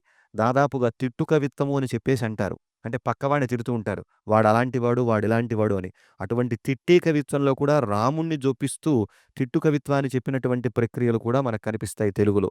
అలా తెలుగులో మాత్రమే కనిపించేటువంటి విశేషమైనటువంటి ప్రక్రియలు ఏవయ్యా అంటే ఈ తిట్టు కవిత్వాలు. ఆ తర్వాత ఒక ఉపాఖ్యానాలలో రామకథ. మనకి తెలుగులో చూసినట్లయితే మొదటి కావ్యంగా భారతం చెప్పుకుంటాం. అటువంటి భారతంలో కనిపిస్తుంది. యయాతి చరిత్రలో మనకి రామకథ కనిపిస్తోంది. ఇలా ఉపాఖ్యానాలలో అనేక ఉపాఖ్యానాలలో మనకి రామకథ ద్యోతకమవుతుంది. ఇంతేనా? ఇవే కాదు ఆ తర్వాత రఘునాథ రామాయణము అనేటువంటి ఒకాయన. ఈ రఘునాథుడు ఎవరయ్యా అంటే మనకి శ్రీకృష్ణదేవరాయల తర్వాత తంజావూరును పరిపాలించినటువంటి రఘునాథరాయలు. వీరు దాదాపు స్వయంగా పండితుడు, పండిత పోషకుడు, కవి కూడా. ఈయన వాల్మీకి చరిత్రం అనేటువంటి గొప్ప గ్రంథాన్ని రాస్తూ రామాభ్యుదయం అనేటువంటి ఒక గ్రంథాన్ని రఘునాథ రామాయణం కూడా రచించినటువంటి ఆయన. ఈయన కూడా చాలా గొప్పనైనటువంటి శ్లోకాలను చెబుతాడు. ఆ తర్వాత ఉత్తర రామాయణం మొదటిగా మనం చెప్పుకున్నాం. తిక్కన గారు రాశారు అని. ఆ తిక్కన గారు రాసినటువంటి తర్వాత మనకి కంకంటి పాపరాజు గారు అని చెప్పేసి చెప్తారు. ఈ కంకంటి పాపరాజు గారికి మనకి ఉత్తర రామచరితము, అలాగే కుందమాల మొదలైనటువంటి నాటకాల ప్రభావం వీరిపైన చాలా గొప్పగా పడిందని చెప్పవచ్చు. ఎంత గొప్ప కరుణరస ప్రధానంగా రాశారయ్య అంటే ఉత్తర రామచరితని అంత గొప్పగా రాశారు. ఎలాగుందయ్య అంటే ఈయన ఉత్తర రామచరితంలో శ్రీరాముడు సాధారణంగా భద్రుడిని అడుగుతాడు వేగుని, "నాయనా ఎవరెవరు ఏం చెప్పుకుంటున్నారు? దానిలో చెప్పినటువంటి మంచిని చెప్పు, చెడును చెప్పు" అని చెప్పేసి అంటాడు. అయితే అక్కడ భద్రుడేం చెప్తాడు అంటే ఒక రజకుడు అన్నట్లుగా మనకు తెలుసు. ఒక చాకలివాడు సీత పైన నింద వేశాడు అని చెప్పి. కానీ ఈయన అలా చెప్పడు. ఎలా చెప్పారయ్యా అంటే, లోకంలో చాలామంది ఇలా గుమికూడినటువంటి వారందరూ కూడా అనుకుంటున్నారయ్యా రామచంద్ర, ఇలా సీతను ఏలుకున్నటువంటి వాడు అనేటువంటి భావం వచ్చేటువంటి విధానాన్ని ఈయన ఇక్కడ ప్రతిబింబిస్తాడు. ఏ కళంకము లేని ఇక్ష్వాకు కులమున సంభవించియు రామచంద్రుడకట తొడమీద నిడుకొని దోషాచరాగ్రని ఎత్తుకని శని లంక నేడుకాల ముంచిన ఇల్లాలి నింసుక కొంచెక మరల దాగొని వచ్చే మరుల హెచ్చి ఎబ్బరికము లేక ఏలుచున్నాడు చెరకు వెల్కానికి చిక్కినాడు పగతుడేకాంతులను చెరపట్టికొన్న బలిమి విడిపించుకొని వచ్చి కలయవత్సు ప్రజకు రాజాను మతమే ధర్మంబుగాదే అంటూ, ఏమయ్యా రాముడంతటి వాడు గొప్పవాడు, ఎప్పుడో తొడ మీద సీతాదేవిని రావణాసుడు తీసుకువెళ్ళి పెట్టుకుని లంకలో పెట్టుకుంటే ఎటువంటి ఇది లేకుండా తీసుకొచ్చాడయ్యా రాముడు అని ఉన్నటువంటి వాళ్ళందరూ కూడా చాలామంది అనుకుంటున్నాడయ్యా అని చెప్పేసి అంటాడు. కానీ మనకి మూల రామాయణంలోను, తర్వాత ఇతరత్ర రామాయణంలోనూ మనకు కనిపించదు. కేవలం ఒక్కరన్నట్లుగానే మనకు కనిపిస్తుంది. కానీ ఈయన దాదాపుగా ఉన్నటువంటి వాళ్ళందరూ అనుకుంటున్నారు అనేటువంటి దాన్ని ఒక సన్నివేశాన్ని కల్పించి చెప్పాడు. ఆ తరువాత లక్ష్మణస్వామి సీతాదేవిని దింపుతాడు ఎక్కడ అరణ్యాలలో. ఆ సందర్భంలో లక్ష్మణుడికి, సీతకి జరిగినటువంటి సంభాషణ విన్నట్లయితే కనుక ఎంత కఠినాత్ముడైనప్పటికీ కూడా వాడు హృదయం కరిగి నిజంగా ద్రవించి కన్నులెంబట నీరు కారటం ఖచ్చితం. ఈ సన్నివేశాన్ని గనక చదివినట్లయితే సుమారు ఒక 40 పద్యాలు మనకి కంకంటి పాపరాజు గారి ఉత్తర రామచరిత్రలో ఉంటుంది. సీతావియోగ సందర్భము ఎంత కరుణ రసప్రధానంగా ఉంటుంది అంటే అటువంటి కరుణ రసప్రధానంగా ఉంటుంది. ఆ తర్వాత లక్ష్మణస్వామి అమ్మవారిని విడిచిపెట్టి వెళ్ళిపోతూ ఉంటాడట. విడిచిపెట్టి వెళ్ళిపోతున్నటువంటి సందర్భంలో ఒక చక్కని పద్యం చెప్తాడు. ఎలా ఉందయ్యా అంటే లక్ష్మణస్వామి వెళ్తున్నాడు. ఇప్పుడు మనం ఎవరినా విడిచిపెట్టారంటే ఇప్పుడు ఇక్కడ కారులో ఎక్కాడు. కారు కనపడేంత వరకు చూస్తాం. ఆ తర్వాత కారు నుంచి వచ్చేటువంటి దుమ్మేమన్నా కనిపిస్తే దాన్ని చూస్తాం. ఆ తర్వాత మనకేం కనిపిస్తాయి? ఉట్టి చెట్లు తప్ప ఏం కనిపించవు. ఇక్కడి నుంచి వెళ్ళేవారు. అటువంటి భావన వచ్చేటట్టుగానే ఒక పద్యం చెప్పాడు. రమణి మరికొంత వడిదాక రథము చూచు, తరుణి మరికొంతసేపు కేతనము చూచు, కొంత మరికొంత రథ పరాగంబు జూచు, పడతి మరి అంతటను వట్టి బయలుజూచు. సరే కొద్దిసేపు వెళ్ళిందిట, కొంతవరకు రథం కనిపించిందిట. ఆ తర్వాత ఏం కనిపించిందయ్యా అంటే రథం పైన ఉన్నటువంటి జెండా రెపరెపలాడుతూ కనిపించిందిట. ఆ తర్వాత ఇంకొంత దూరం వెళ్ళిన తర్వాత రథం నుంచి వచ్చినటువంటి దుమ్మే కనిపిస్తుందిట. ఆ తర్వాత కేవలం ఏం చూచిందయ్యా అంటే ఆవిడ బయలు మాత్రమే చూచింది అని గొప్పనైనటువంటి అర్థం వచ్చేలాగా ఒక పద్యాన్ని ఈయన అందిస్తారు. అలాగా అనేకమైనటువంటి పద్యాలు, కరుణరస ప్రధానమైనటువంటి పద్యాలను మనం ఈ కంకంటి పాపరాజు గారిచ్చినటువంటి ఉత్తర రామాయణంలో మనం దర్శించవచ్చు. ఈ తర్వాత శ్రీమదాంధ్ర వాల్మీకి రామాయణము. చాలా విశేషమైనటువంటి రామాయణము. వాసుదాసు గారు అని అని అంటారు వీరిని. వావికొలను సుబ్బారావు గారు వీరి అసలు పేరు. వీరు మనకి 24,000 శ్లోకాలు రామాయణంలో ఎలాగైతే ఉన్నాయో అలాగ 24,000 శ్లోకాలకి యథార్థమైనటువంటి పద్యాలను తెలుగులో అందించినటువంటి మహానుభావుడెవరయ్యా అంటే ఈ వాసుదాసు గారు. ఈ వాసుదాసు గారు రామాయణం యొక్క గొప్పతనం చెబుతారు. ఎలాగయ్య అంటే రామాయణం అంటే సామాన్యం కాదండి. ఎటువంటిది రామాయణం? అంటే కేవలం ఒక కావ్యమేనా? కాదు. ఏవేం చెప్పింది రామాయణం అంటే ఆయన చెబుతాడు. శ్రీరామాయణ మంత్రశాస్త్రమునకున్ శ్రేష్టంబు లేదేదియున్, శ్రీరామాయణ ధర్మతత్రయమునకున్ శ్రేష్టంబు లేదేదియున్, శ్రీరామాయణ గృహ్యసూత్రమునకున్ శ్రేష్టంబు లేదేదియున్, శ్రీరామాయణ ముక్తిశాస్త్రమునకున్ శ్రేష్టంబు లేదేదియున్, శ్రీరామాయణ కావ్యరత్నముకున్ శ్రేష్టంబు లేదేదియున్, శ్రీరామాయణ సత్పురాణమునకున్ శ్రీరామాయణ యోగశాస్త్రమునకున్, అలాగే శ్రీరామాయణ నిధానమే శ్రేయోర్ధులౌ వారికిన్. రామాయణం దేనికోసం చదవాలయ్యా? కేవలం ఒక కావ్యమేనా అంటే కాదు. రామాయణంతో సమానమైనటువంటి మంత్రశాస్త్రం లేదు. రామాయణంతో సమానమైనటువంటి ధర్మాన్ని చెప్పేటువంటి ధర్మశాస్త్రం లేదు. అలాగే రామాయణంతో సమానమైనటువంటి గృహ్యసూత్రము, అలాగే రామాయణానికి సంబంధించినటువంటి శ్రేష్టమైనటువంటి శాస్త్రము, అలాగే కావ్యము, అలాగే మంత్రశాస్త్రము, యోగశాస్త్రము ఇలా ఒకటనేలా అన్ని శాస్త్రాలు చదివితే ఎంత గొప్పనైనటువంటి పాండిత్యం కలుగుతుందో అటువంటి రామాయణాన్ని ఒకటి చదివితే చాలయ్య ఈ శాస్త్రాలన్నింటినీ కూడా చదివినటువంటి ఫలితం కలుగుతుందని రామాయణం యొక్క గొప్పతనాన్ని అని రామాయణం రాసేటువంటి ప్రారంభంలో అవతారికలో ఆయన చెప్పుకుంటారు. కాబట్టి రామాయణంతో సమానమైనటువంటి గ్రంథం మరొకటి లేదు అని చెప్పి ప్రతిపాదించినటువంటి మహానుభావులు శ్రీ వాసుదాసు గారు. అంతేకాకుండా ఇందాక వీరు చెప్పుకున్నట్లుగా కేవలము మనకి పద్యాన్ని అనువదించటమే కాదు. వాల్మీకి హృదయాన్ని పట్టుకుని ఆయన శ్లోకంలో ఏ తత్వాన్నైతే చెప్పాడో ఆ తత్వాన్ని ఆయన పద్యంలో ప్రతిబింబించాడు. అంతేకాకుండా పాపం ఆయన రాసినటువంటి పద్యాలు ఎవరు అర్థం కావేమో అనుకున్నాడేమో కానీ గోవిందరాజయ్యాది వ్యాఖ్యానాలను సైతం అధ్యయనం చేసి దాన్ని సారంగా ఈయన రాసుకున్నటువంటి శ్రీమద్ ఆంధ్ర వాల్మీకి రామాయణానికి మందరము అనేటువంటి పేరుతో ఒక వ్యాఖ్యానాన్ని కూడా ఆయన రచించాడు. చాలా గొప్పనైనటువంటి గ్రంథంగా నేటికి కూడా అంటే వాల్మీకి హృదయాన్ని అర్థం చేసుకోవాలి అంటే తెలుగువారు అవశ్యం చదవవలసినటువంటి గ్రంథం ఏది అంటే ఇదిగోండి ఈ మందరం వాల్మీకి వాసుదాసు గారు అందించినటువంటి మందరం. ఈయన యొక్క ప్రజ్ఞ ఎలా ఉంటుంది అంటే ఒక్క పద్యంలో మీకు చూపిస్తాను. మనకి సంస్కృతంలో మనం శ్లోకం చూడవచ్చు. ఎలాగయ్యా అంటే యుద్ధకాండలో రావణ వధ జరిగిన తరువాత సీతతో రాముడిలా అంటాడు. ప్రాప్త చారిత్ర సందేహ మమ ప్రతి ముఖే స్థిత దీపో నేత్రాతురస్యేవ ప్రతికూలాసి మే దృఢం అంటూ అంటాడు. అన్నటువంటి దాన్ని సంస్కృత శ్లోకానికి తెలుగులో ఎంత గొప్పనైనటువంటి అనువాదం ఈయన చేశారో చూడండి. జనశంకితవు చారిత్రవు జనకసుత నీవు నాదు సన్నిధి నిలువన్ కనులకు కలకవాని ముందటి పెరుదీపము వోలె దాయ విధమైతివే సుమి అంటూ తెలుగులోకి అనువదిస్తాడు. యథార్థంగా మనం ఆ సంస్కృత శ్లోకానికి తెలుగు అనువాదాన్ని చూడవచ్చు. ఈ ఒక్క పద్యంలో చెప్పవచ్చు వాసుదాసు గారి ప్రతిభ ఎంతటువంటిదో. అటువంటి మహనీయులు శ్రీ వాసుదాసు గారు వారు శ్రీమద్ ఆంధ్ర వాల్మీకి రామాయణాన్ని మనకి అందించడం జరిగింది. ఈ తర్వాత మనకి దాదాపుగా అంటే ప్రాచీన యుగం చూసుకున్నట్టయితే 19వ శతాబ్దంలో మనం చూసినట్లయితే, ఇక ఆధునిక యుగంలో చూస్తే విశ్వనాథ సత్యనారాయణ గారు అని చెప్పేసి అంటారు. ఈయన రామాయణ కల్పవృక్షం అనేటువంటి దాన్ని రాశారు. 30 సంవత్సరాల పాటు కష్టపడి ఈయన రాసినటువంటి గ్రంథం ఇది. అంతేకాకుండా భారతదేశంలోనే ఉత్తమమైనటువంటి పురస్కారం జ్ఞానపీఠ పురస్కారము. జ్ఞానపీఠ పురస్కారం పొందినటువంటి గ్రంథం ఏదయ్యా అంటే ఇదిగోండి కల్పవృక్షం రాయటం వల్లే ఆయనకి జ్ఞానపీఠం వచ్చింది. అంటే రామాయణం పైనే మనకి అది అందుకోవడం జరిగింది. తెలుగువారు ఇప్పటివరకు తెలుగువారిలో మనకి ఇతరత్రా కావ్యాలపైన వచ్చినటువంటి వారు లేరు. రామాయణం పైన రాసే మొదటగా ఆయన సంపాదించుకున్నటువంటి పురస్కారం ఏదయ్యా అంటే జ్ఞానపీఠ పురస్కారం.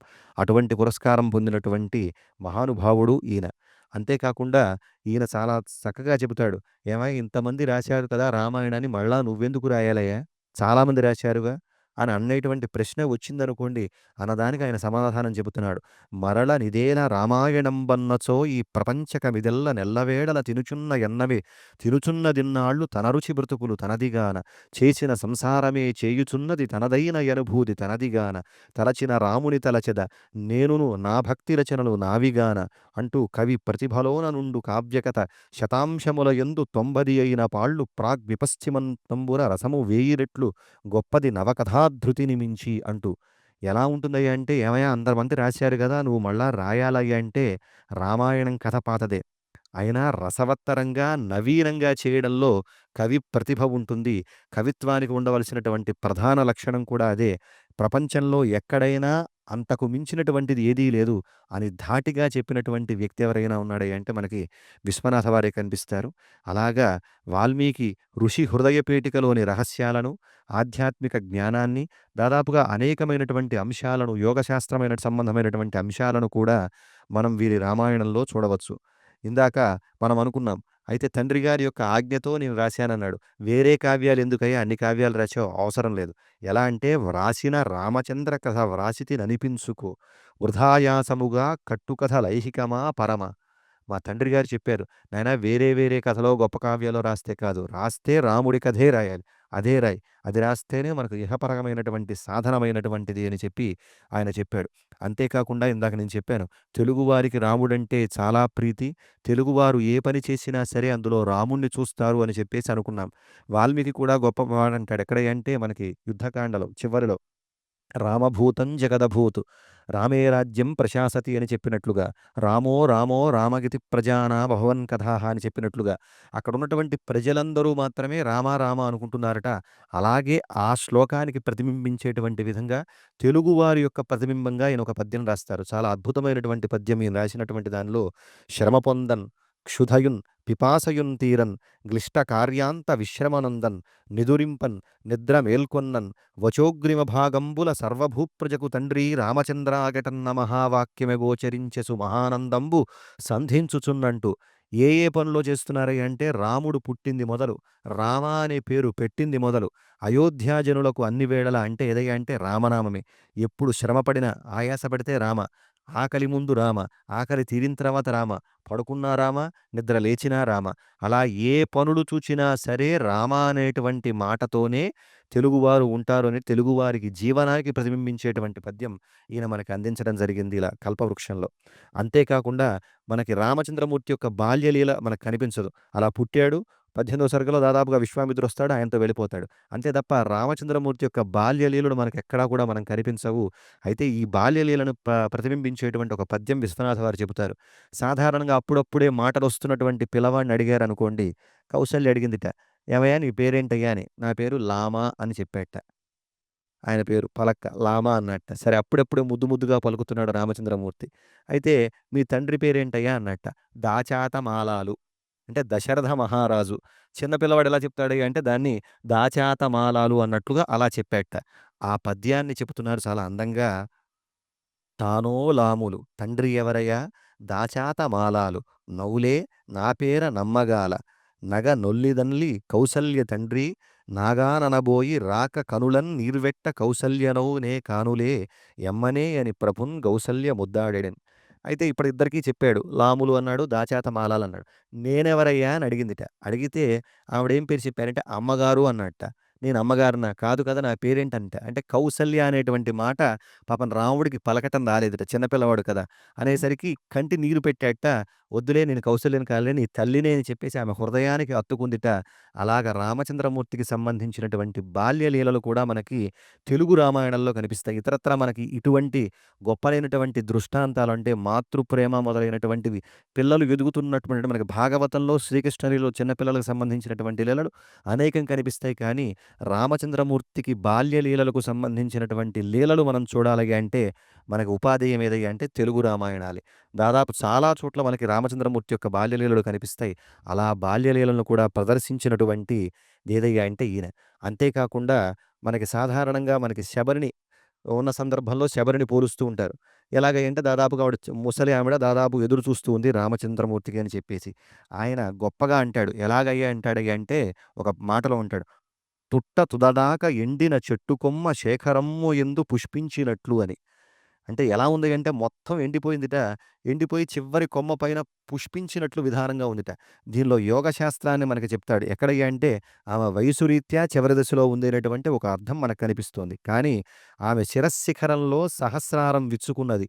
విచ్చుకున్న పువ్వంటే సహస్రారం మనకి విచ్చుకుంటే ఎప్పుడు యోగశాస్త్రపరంగా ఆవిడ పరిపూర్ణమైనటువంటి స్థితిలో ఎవరుందయ్యా అంటే మనకి శబరి ఉన్నది అని చెప్పి గొప్పనైన వర్ణన చేస్తారు. ఇలా యోగశాస్త్ర సంబంధమైనటువంటివి, జ్యోతిష్య సంబంధమైనటువంటి అంశాలు మనకి విశ్వనాథ వారి రామాయణంలో మనకు కనిపిస్తాయి. ఆ విధంగా మనం దీన్ని చూడొచ్చు. కల్పవృక్షంగా పాదుకొల్పాడు. రామాయణ కల్పవృక్షంగా విశ్వనాథ వారు. ఆ తరువాత 2000 అంటే మనకి 2000 సంవత్సరంలో చూసినట్లయితే మల్లెమాల రామాయణం అనేటువంటి రామాయణం.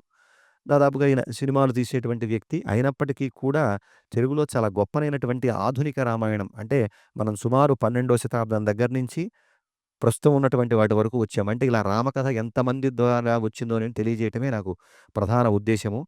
ఆ తర్వాత ఈయన 3400 పద్యాలతో రామాయణాన్ని రచించాడు. రామాయణాన్ని రచించిన తర్వాత అందమైనటువంటి పద్యాలను కూడా ఆయన చెప్పాడు. సీతారాములు గోదావరి తీరంలో విహారం చేస్తున్నటువంటి సందర్భంలో సీతను చూస్తూ రాముడు పలికినటువంటి పద్యం చాలా అందమైనటువంటి పద్యం.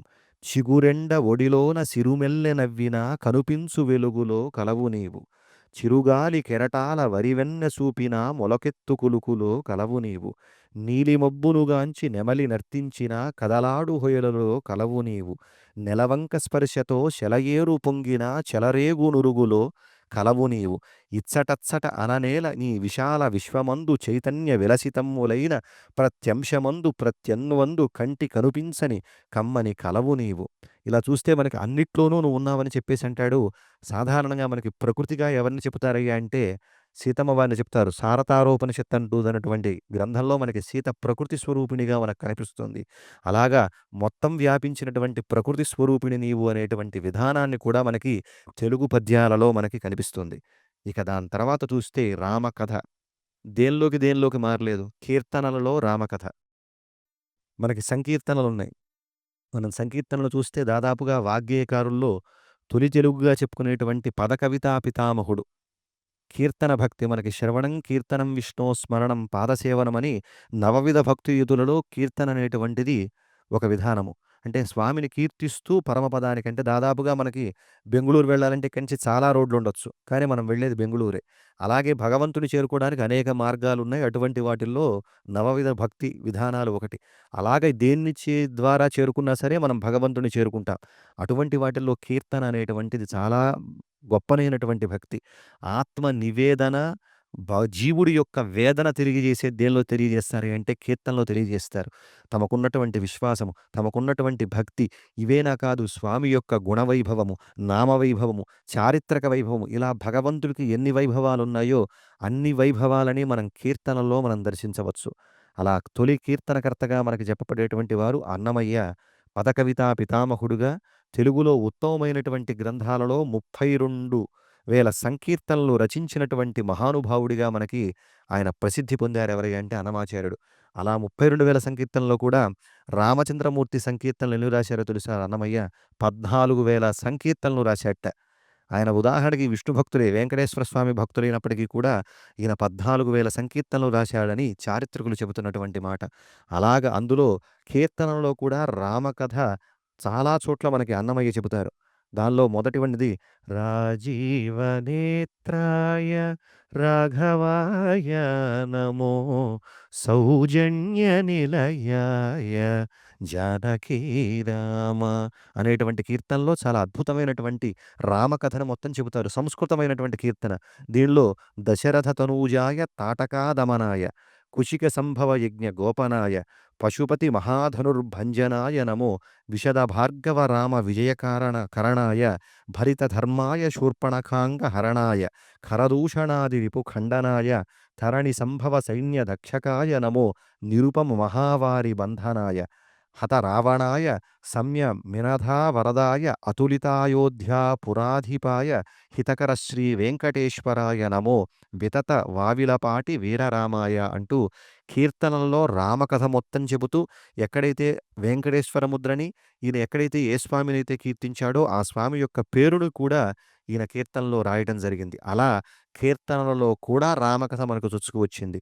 అంతేనా? అదే కాకుండా మరొక కీర్తన కౌసల్యానందన రామ కమలాప్త కులరామ భాసుర వరద జిగ పరిపూర్ణ రామ అంటూ మునుపు దశరథరాముడవై తమ్ములవీవు జరించి తాటకజంపి జన్నముగాచి వెసకొని హరువిల్లు విరచి సీత పెండ్లాడి అనుమతి పరశురామునిచే గైకొంటివి అని ఇలా మొత్తం రామకథని 3 చరణాల్లో మనకు అందించేస్తాడు. చాలా చిన్న చిన్న పదాలలో రామకథని మొత్తం కూడా జొప్పించి చూపిస్తాడు ఈయన.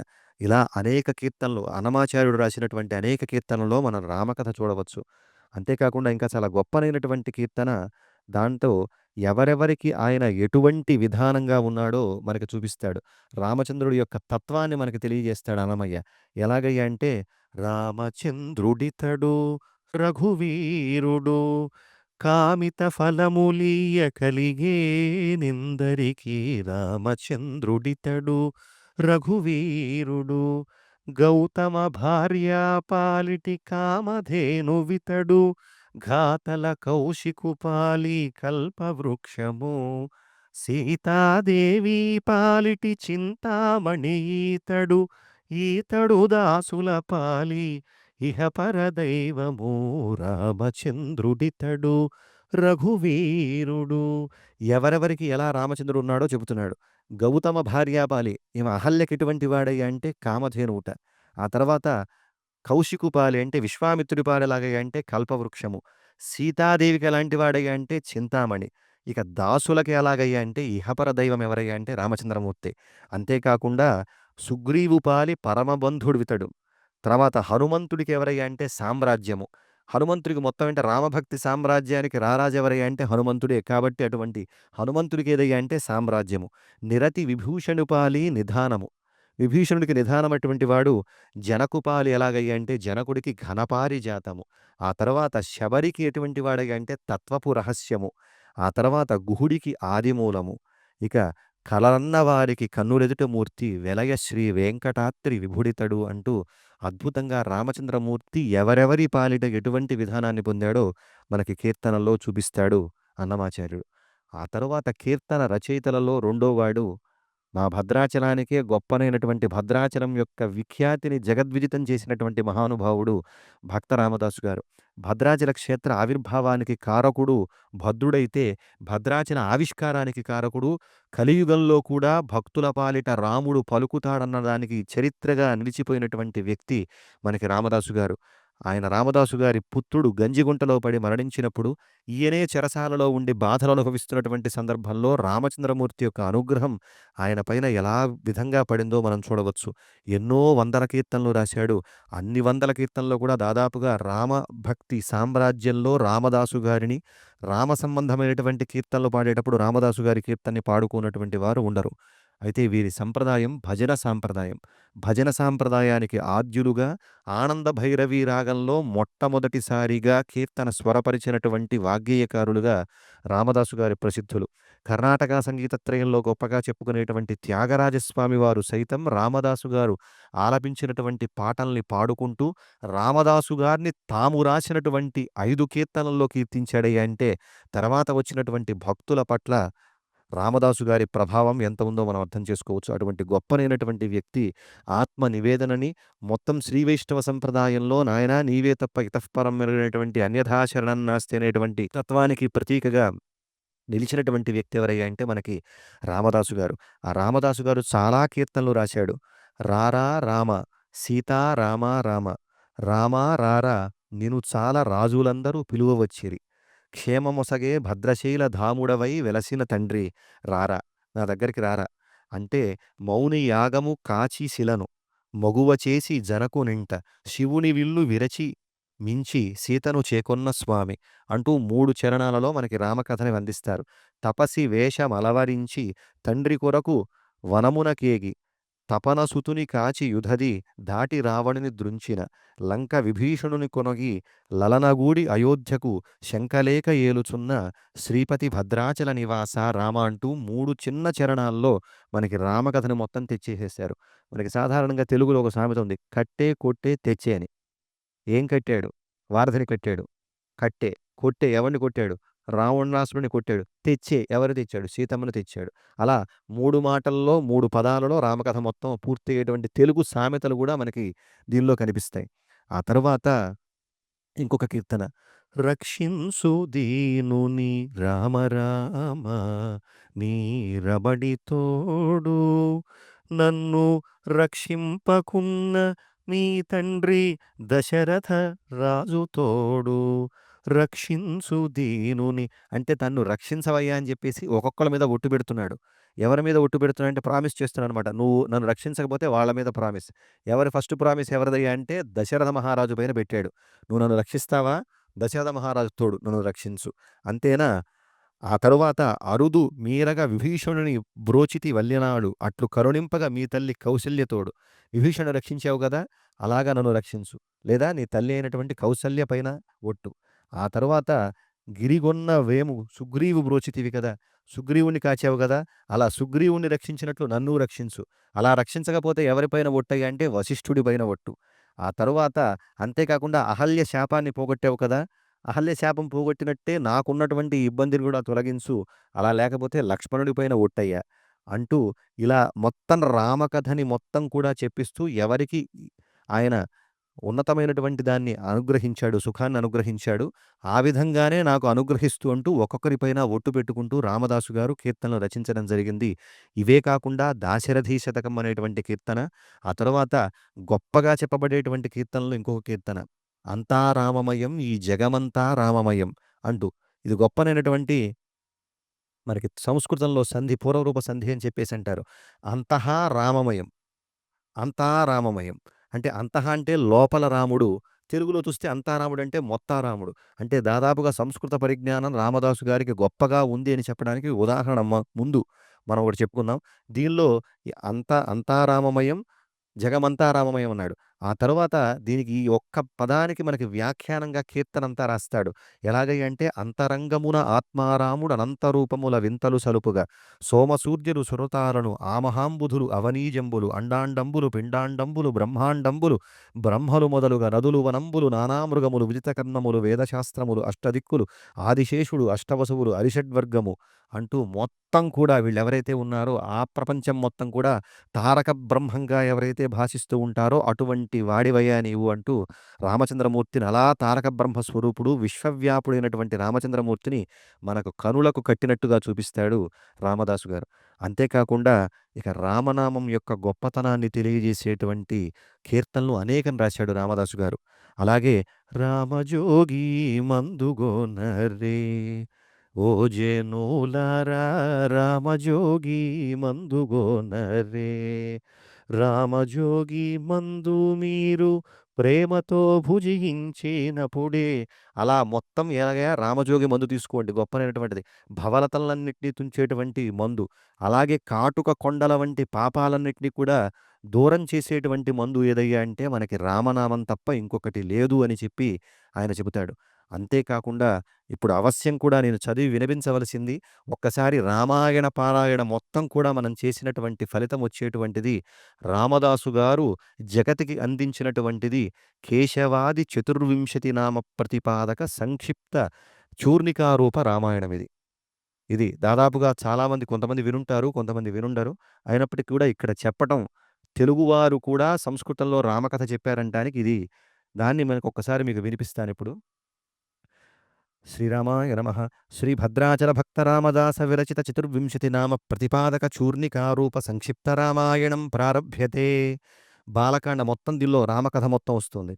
అథ శ్రీమదఖిలాండకోటి బ్రహ్మాండ భాండ తండోపతండకరండ మండల శాంతోద్దీపిత సగుణ నిర్గుణాతీత సచ్చిదానంద పరాత్పరతారక బ్రహ్మాహ్వయదశ దిశా ప్రకాశం సకల చరాచరాధీశం కమల సంభవ భవశచీధవ ప్రముఖ నిఖిల బృందారక బృంద వంద్యమాన సందీప్త దివ్యచరణారవిందం శ్రీముకుందం దుష్ట నిగ్రహ శిష్ట పరిపాలనోత్కటక పటనాటక సూత్ర చరిత్రాంచిత బహువిధావతారం శ్రీ రఘువీరం కౌసల్యా దశరథ మనోరథ మందానంద కందలిత హృదయ రవింద నిరూఢ క్రీడా విలోలన శేషవం శ్రీకేశవం విశ్వామిత్ర యజ్ఞ విఘ్నకారణోత్కట తాటకా సుబాహుమారీచ బాహుబల విదళనబాణ ప్రవీణ కోపపరాయణం శ్రీమన్నారాయణం నిజపాదరజఃకణ స్పర్శనీయ శిలారూప అహల్యాశాప విమోచన గౌతమ సతీ వినుత మహీధవం శ్రీమాధవం ఖండేందుధర ప్రచండ కోదండ ఖండనోద్దండదోర్దండ కౌశికలోచనోత్సవ జనక చక్రేశ్వర సమర్పిత సీతా కళ్యాణోత్సవానందం శ్రీగోవిందం పరశురామ భుజాఖర్వగర్వ నిర్వాపణతానుగత రణ విజయవర్ధిష్ణుం శ్రీమహావిష్ణుం పితృవాక్య పరిపాలనోత్కట జటావల్కలోపేత సీతా లక్ష్మణ సహిత మహిత రాజ్యాభిమత దృఢవ్రత కలిత ప్రయాణ రంగత్కంగావతరణ సాధనం శ్రీమధుసూదనం భరద్వాజోపచార నిర్వారిత క్రమక్రమ నిరాఘాత చిత్రకూట ప్రవేశ క్రమం శ్రీ త్రివిక్రమం జనక వియోగ శోకాకులిత భరత శత్రుఘ్నలాలనానుకూల బంధు పాదుకా ప్రదాన పాదుకా పట్టాభిషేక సుధా నిర్మితాంతఃకరణ దుష్టచేష్టాయమాన క్రూర కాకాసుర గర్వోపశమనం శ్రీవామనం చతుర్దశ వర్షదండకారణ్య ప్రవేశ నిరోధ క్రోధ విరాధానల జ్వాలా నిర్వాపణ జలధరం శ్రీధరం శరభంగ సుతీక్ష్ణాత్రిదర్శనాశీర్వాద నిర్వ్యాజ కుంభ సంభవ కృపాలబ్ధ మహాదివ్యాస్త్ర సముదయార్చిత ప్రకాశం శ్రీ హృషీకేశం పంచవటీతటీ సంఘటిత విశాల పర్ణశాలాగత శూర్పణఖా నాసికాకర్ణచ్ఛేదనావమానావబోధన మహాహవారంభణ విజృంభణ రావణ నియోగమాయా మృగమారీచ సంహార కార్యార్థలాభం శ్రీపద్మనాభం రాత్రించర వంచనాపహృత సీతాన్వేషణ పథ పంక్తి ముఖక్షోభ శిథిలీకృత పక్ష జటాయుమోక్షబంధు ప్రియావసాన నిర్బంధనక బంధ వక్త్రోదర శరీర నిరోదరం శ్రీదామోదరం శబర్యుపదేశ శబరీ సమర్పిత బదరీ ఫలభక్షణ పంపాతట హనుమత్సుగ్రీవ సంభాషిత బంధురోద్బంధుర దుందుభిగళే భరోత్సవ సప్తతాళచ్ఛేదన వాలి నిగ్రహణ ప్రసన్న సుగ్రీవ సామ్రాజ్య పట్టాభిషేక సుఖవర్షణం శ్రీశంకర్షణం సుగ్రీవాంగద నీలజాంబవత్పనస కేసరి ప్రముఖ నిఖిల కపినాయక సేనా సముదయాచ్యుతదేవం శ్రీవాసుదేవం నిజదత్తముద్రికా జాగ్రత్ సమగ్రాంజనేయ వినయ వచన రచనాం బుధిలంఘనోల్లంఘిత లంకిణీ ప్రాణోల్లంఘన జానకీ దర్శన అక్షకుమార మారణ ఇంద్రజిత్ బ్రహ్మాస్త్రబంధన లంకాపురీదహన తత్ప్రతిష్ఠిత సుఖ ప్రసంగ దృష్టద్యుమ్నం శ్రీ ప్రద్యుమ్నం అగ్రజోదగ్రమహోగ్ర నిగ్రహపనాయమానావమాననీయ నిజ శరణ్యాగణ్య పుణ్యానక విభీషణ శరణాగతి అభయప్రదాన అనిరుద్ధం శ్రీమదనిరుద్ధం అపారలవన పారావార సముజృంభితోత్కరణ గర్వ నిర్వాపణ దీక్షా సమర్థ సేతు నిర్మాణ ప్రవీణాఖిలతరుచరోత్తమం శ్రీ పురుషోత్తమం నిస్తుల ప్రహస్త కుంభకర్ణేంద్రజిత్ కుంభ నికుంభ అగ్నివర్ణాతికాయ మహాకాయ మహోదర మహాపార్శ్వ ఇంద్రాంతక దేవాంతక నరాంతకాది ధనుజతను కండనాయమాన కోదండ గుణశ్రవణ శోషణ హతశేక్ష రాక్షసవ్రజం శ్రీ అధోక్షజం అకుంఠితరణోపకంఠ సముత్కంఠ దరుజకంఠీరవకంఠ లుంఠనాయమాన జయ సమారంభం శ్రీ ఉగ్రవీర నారసింహం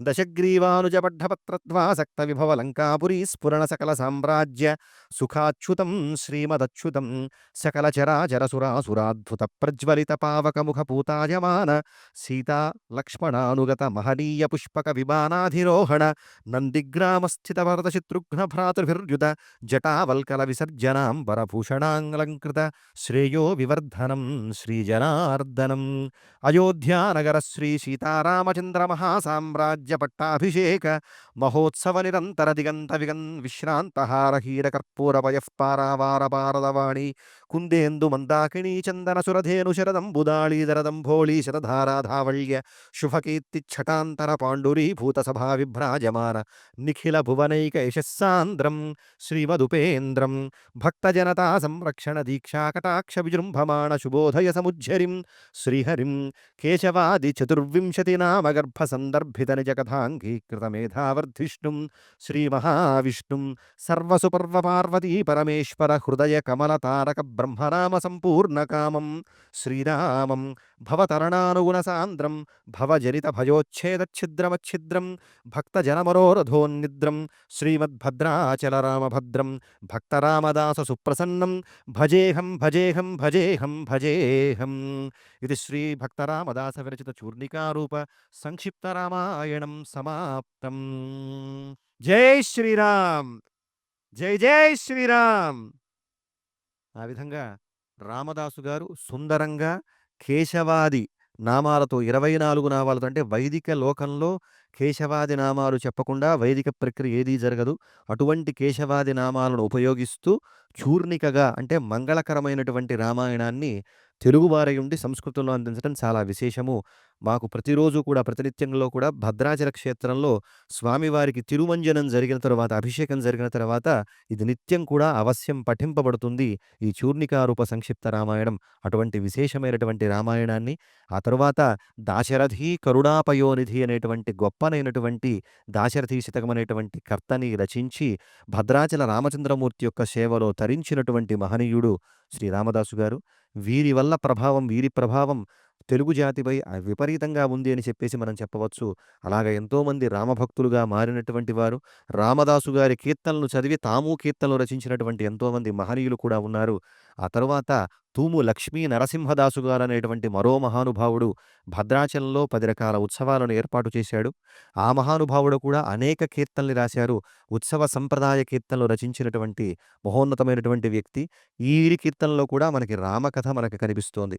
ఇలాగా కీర్తనల్లోనే వీరి తర్వాత త్యాగరాజస్వామి వారు, ఒకళ్ళని చెప్పనేలా దాదాపుగా తులసీదాసు గారు, ఇలా అనేక మంది దోహాలలో సైతం హిందీలో మనకి కనిపిస్తాయి. అలాగా కీర్తనలో కూడా రామకథ తెలుగులో చాలా గొప్పనైనటువంటి వ్యాప్తిని, దీప్తిని పొందింది అనటంలో ఎటువంటి అతిశయోక్తి లేదు. ఆ విధంగా రామకథ నిలువెలువుల్లా మొత్తం తెలుగు జాతి ఎక్కడ చూసినా సరే మనకి రామ సంబంధమైనటువంటి కనిపిస్తారు. సరే ఇప్పటివరకు చెప్పుకున్నటువంటివన్నీ కూడా ఏదో పండితులకు సంబంధించినవి. సాధారణంగా ఎవరిని ఎవరిని చదువుతారు?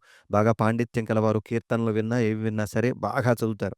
ఇక ఏ చదువు చదువుకోకుండా ఎక్కడో మారుమూల పల్లెటూరులో ఉన్నటువంటి మహిళామణులు ఉన్నారు. వారు కూడా ఏం చేస్తారు అంటే రామకథను సామెతలుగా చెప్పుకుంటారు. సామెత ఇలా ఉన్నారేరా అన్నదమ్ముల్లాగా అన్నదమ్ములంటే ఎలా ఉండాలి? రామచంద్రుల రామలక్ష్మణులా ఉండాలి. మీరేలా వారి సుగ్రీవుల్లా కొట్టుకుంటున్నారేరా? సీత గుట్టు లంకకు చేటు. నువ్వేమిటే సొప్పనాతి శూర్పణఖలాగా అలాగా ఉన్నావు అంటూ రామకథలో ఉన్నటువంటి వాటినే ఉదాహరణలుగా తీసుకొని వారు ఆ వాక్యాల్ని చెప్పడం చాలా విపరీతమైనటువంటి గొప్పనైనటువంటి అనుభూతి. ఎలాగంటే రామకథ ఎంతవరకు చొచ్చుకుపోయింది అంటే పామరజన స్థాయి వరకు కూడా రామకథ వెళ్ళింది. అలాగా తెలుగు నేల రామకథ సుధారసంతో పావనమైనట్లుగా ఇంకా ఇతరత్రా ఏ భాషలో కూడా పావనమైందని చెప్పడానికి లేదు. అటువంటి గొప్పతనం కేవలం తెలుగు మాత్రమే ఉంది. తెలుగులో ఉన్నటువంటి రామకథకు మాత్రమే ఉంది. ఆ ప్రభావం ఎవరిది అంటే రాముడిదే కాబట్టి అంత ప్రభావం రామకథలో మనకు కనిపించవచ్చు. ఆ తర్వాత బుర్రకథలు. ఇలాగ ఇవేనా అంటే ఇవే కాదు. అనేక మంది జాతీయాలు ఇంకా ఉన్నాయి. "తా జెడ్డ కోతి వనమంతా చెడిచింది" అని. అంటే ఇది దేనికి వాడతారయ్యా అంటే ఈ జాతీయాన్ని ఉదాహరణకి వాడేమన్నా పనులు చెడుస్తున్నాడనుకోండి, ఓ నలుగురు చదువుకుంటున్నారనుకోండి, ఆ పిల్లల దగ్గర చెడిపోయినటువంటి వాడు వేరే దగ్గరికి వెళ్లి ఇచ్చేయటం వల్ల ఇలా జాతీయాల స్థాయి వరకు కూడా మనకి రామకథ వెళ్ళింది. అటువంటి తెలుగులో రామకథ వెలుగు చాలా వ్యాప్తమైనటువంటిది. కేవలం మనం కొండని అద్దంలో చూపించుకునేటువంటి ప్రయత్నం చేశాము. ఆ విధంగా నాకు ఈ అవకాశాన్ని అనుగ్రహించినటువంటి మన వాల్మీకి ఆశ్రమ వ్యవస్థాపకులైనటువంటి శ్రీమన్ రంగరాజన్ స్వామి వారికి, అలాగే ప్రధానంగా ఇక్కడికి రావడానికి కారకున్నటువంటి శ్రీరామ చక్రధర్ గారు తవాస్మి వారికి కూడా నేను కృతజ్ఞతలు తెలియజేసుకుంటూ మంగళం మహత్. భద్రాచల నివాసాయ భద్రాయ పరమాత్మనే జానకీ ప్రాణనాథాయ రామచంద్రాయ మంగళం. మంగళాశాసనపరైర్మదాచార్య పురోగమైః సర్వైశ్చ పూర్వైరాచార్యైః సత్కృతాయాస్తు మంగళం. జై శ్రీరామ్! జై జై శ్రీరామ్! మరొక్క మారు పెద్దలందరికీ కూడా ధన్యవాదాలు తెలియజేస్తూ